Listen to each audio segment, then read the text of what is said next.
So of the deals that you're looking at, sellers carrying, what are you seeing? Are you seeing a trend now, especially because SBA rates are fairly high still? They're around 10%.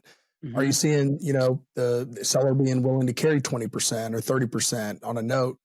How are you seeing that trend? And it could be just deal by deal, right? If you price it right, et cetera. But where are you seeing those seller carries? Yeah, it's a good question. It's I'm a little bit torn on this because from one stand, well, first off, most sellers don't want to carry, and so as a broker, I'm prepping them to say, look, you need to prepare yourself. There likely is going to be some type of seller carry here, but and I get why the bank will want to do that and see that. I get why the buyer will want to see that.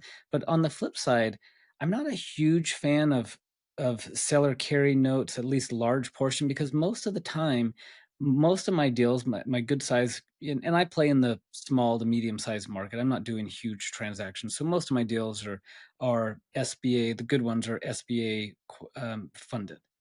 Yep. And the reality is most seller carry notes are at a shorter term than the buyer could get with an SBA.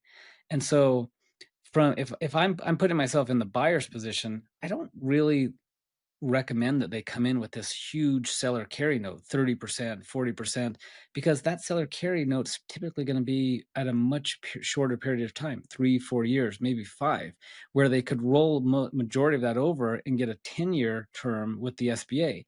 So I don't traditionally recommend much more than a 10% seller carry, just if you want from a buyer standpoint to have the seller have some skin in the game, and that Right. shows the bank that there's some skin in the game, but it doesn't really benefit the buyer to have a longer, a bigger seller carry, than that at that point. Otherwise, they're now compressing their cash flow because they've gotta pay this seller carry note, much quicker than they would through the SBA.